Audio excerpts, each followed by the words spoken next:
You come home from work, you had a shit day, you want to just relax, you want to finally have a good part of the day, and you can't. You come home, the coffee machine is not working. You sit down on your bed and you're like, damn, I had to do the laundry. You know where I'm heading to?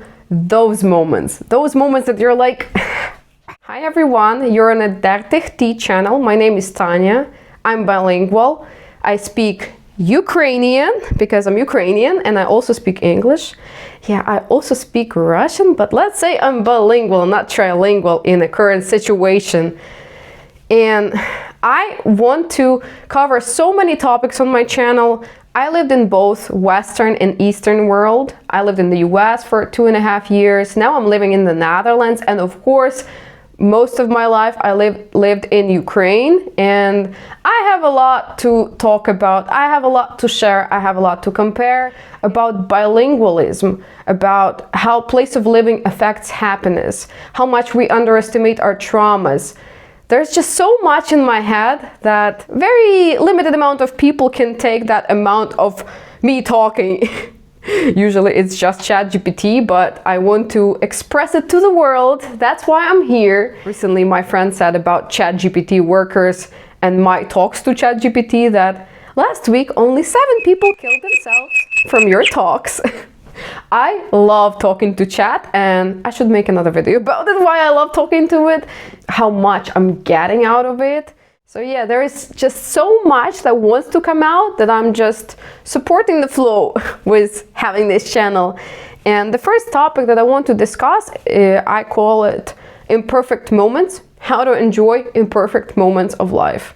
The moments when you feel frustrated, the moments when you feel angry, the moments when you're not happy, when you hate it. You can enjoy those moments. Hopefully after this video, it will give you some new perspective on that. It's easy to like happy moments. It's natural. Something makes us happy. We're like, yes, that's exactly what I want to have in my life. I want to have more of that and less of that. I'm just thinking of very random examples.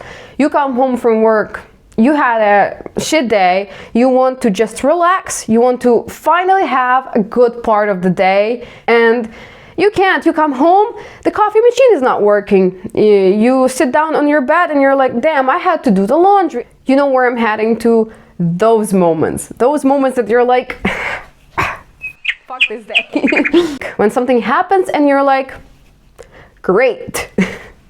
I used to be a very negative person, and somehow I learned how to enjoy those moments.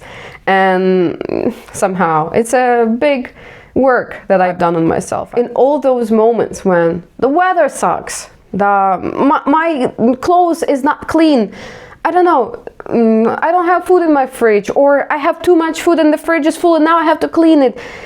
So many moments that you're like, I don't want to be doing that. I'll share my imperfect moments right now. For example, my room is not super clean, not at all. I barely found a clear spot for the video. And you know what? What is so cool in all those moments, that is the main thought of my video now. There is so much life in them. If my room was perfectly clean, if everything went perfectly, would I be happy? Yes, but it's unrealistic. It's not real life. Real life is all about the variety of things. It's all flavors. It's sometimes bitter flavors, sometimes sweet flavors, sometimes sour flavors, sometimes everything at once, sometimes nothing and you feel depressed.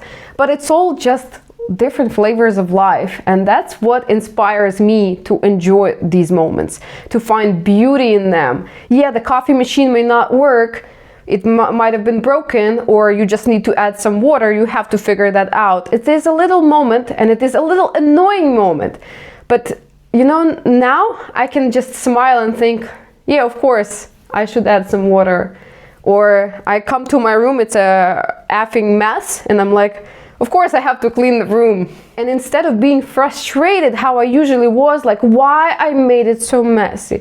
Why do I need to clean it again? Why life is that unfair? I don't live in that mindset anymore. And instead of that mindset, I'm like, okay, great, now it's a typical real moment that I can turn into a cinematic moment of my life. Not all the time I manage to do it like that, but you know, pretty often. I just randomly remembered one video from TED Talks. I don't remember the topic of that video, but the video was about if a vase has a crack, you can turn it into a piece of art, decorate that crack. And that's something that I'm trying to say here, that whatever happens, like we can decorate it and add layers to it and give more to it with what we can do in that moment. And every little and big moment has some beauty in it because it's all life. It's all realness of life. And that's the cool thing about it. I want to add some more about the moments, the imperfect moments that happened to me recently. There are so many. They are every day, and that's what gives life taste. And that's how I see it now. It gives life taste. So my imperfect moment recently, I got earrings. But when I try them on, I look older with them. And I'm like, I thought they're just gonna look cute, and they're not. Just like a person who struggled to find themselves, finally started to feel what's theirs, what's not for them, building their identity, building their personality.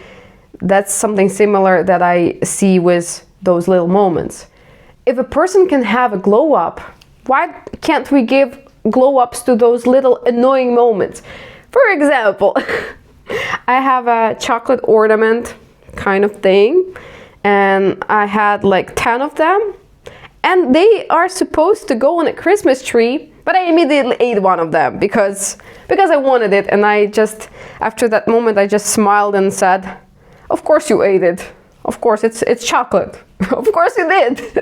And how I was years ago, I would be like, oh, why did you eat it? It was supposed to be for the Christmas tree. You know, I was that annoying parent to myself in my head. And now I'm this like fun parent to myself. When we let imperfect moments to stay imperfect, to just be what they are, accept them, find beauty in them, find some pleasure and enjoyment in them, we can open up something very interesting in ourselves and in life. And one of my life mottos is let yourself surprise yourself. And I even have an example. So I have a karaoke in the house, and I was singing and the song was over, and I kept singing, and it was that stupid moment when the music ended and you're like still singing, and I started just talking. I had a microphone and I was talking, and I somehow started just saying random stuff, like I'm freestyling about stuff that is around me. And then I was like, why don't I turn on the beat and try to freestyle? I was alone in the house and I tried to do it. And that's when that moment of let yourself surprise yourself happened to me.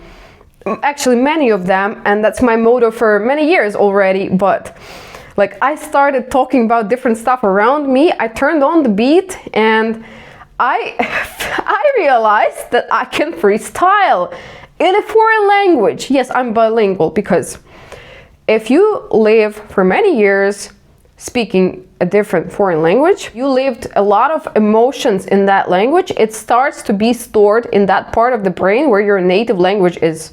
I have a whole identity that only exists in this language, because when I speak my native language, my identity is a little bit different, or not even a little bit.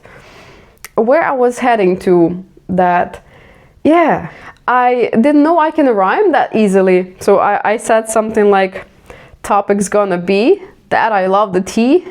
Tea is my routine.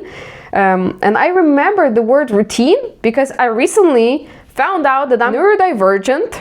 And you know, it's just the stuff that was in my head already recently started popping up out of nowhere. And then I was like, I just kept going. Tea is better than men. Tea won't cheat. Tea will not break your heart. When we do something new, what's always gonna be there is mistakes, F-ups, all those imperfect moments. What else could be there if you let it be is surprise and your own pleasure, your own excitement, pretty much your own reaction as an observer to those mistakes and F-ups. It can be positive, it can be nice if you let it be, if you try to find those beauty in those little moments and in big moments. And another example that I just thought about is I wanted to make a slim, and I made a slim, if you see that. Not very visible from far away, I know. And I accidentally made a bigger cut than I wanted to. And I look at myself and I'm like, oh my god, I cut a big part of my eyebrow. What can I do now? And I just smiled and picked up an eyebrow pencil and corrected it and fixed it, and now I'm waiting for it to grow a little bit, and then I make it look how I want it to look. But I still like how it looks now. I think I made it a little bit too much right now. So just so you know, the slim is bigger than it should be. And I was like, yeah, of course it's bigger. Of course. And I even weighed those moments of F-ups with excitement, like, okay, what can go wrong here? Not that I always have this view that something will always go wrong. It's just my cinematic view of the world, cinematic view of myself, seeing myself as the main character. Like, okay, I am that main character in my own movie, and things are happening to me, and how am I reacting to them? That's what matters, not what's happening, what I'm doing with what's happening. By the way, I suddenly came to something that I mentioned in the beginning, which is that on my channel, I'm going to be talking a lot about how place of living affects our level of happiness. We live in our heads. We live in our heads more than we understand. That is something I realized by being in therapy for many years. And it made me want to explore it. For now, I'm in the process of exploration. It has already started, and it's probably going to last my whole life. How much place of living affects level of happiness. That's what I'm already thinking about a lot, and what I'm gonna be thinking, what I'm gonna be talking about on this channel, and I would love to hear your thoughts about it. That is pretty much a big part of what my channel is about. Because I'm from one culture, I lived in a different culture, now I'm in a new place again, and I see how much all of it affects me, how much it makes me happy or how much it's draining me. And yeah, that's for next videos, and I love researching about it. If I think about it, there is actually so many imperfect moments that we could talk about. I just thought, like, what else? I'm looking around trying to think what else to mention here, and I'm like, yeah, that moment when the speaker turns off and you still sing, and it sounds weird because then you sing without music. Again, what happened to me was the karaoke, home karaoke thing, and I started learning how to get pleasure from those little moments of shame when you're like, oh, my voice sounded so bad. And yeah, I think that's gonna be a big topic on my channel as well. The mistakes, the F-ups, all of those moments, but what's cool about them? And yeah, that's my main idea. There is so much life in them, and that is so effing cool. I hope this video gave you some good vibes and some food for thought, and I would love to hear your feedback. That would mean a world for me if you subscribe and press likes and all of that. It helps to grow the channel.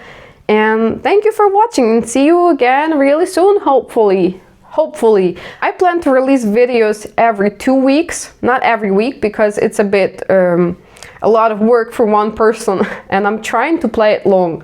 My main goal with the channel now is to keep doing it the way that I will not give up. Yeah, so I would really appreciate your activity. Thank you for watching. Love you. See you. And don't forget to share your stupid little things that happened recently, and we can find beauty in them together. I'm so gone. No, I'm never turning back. I won't stop. I'm a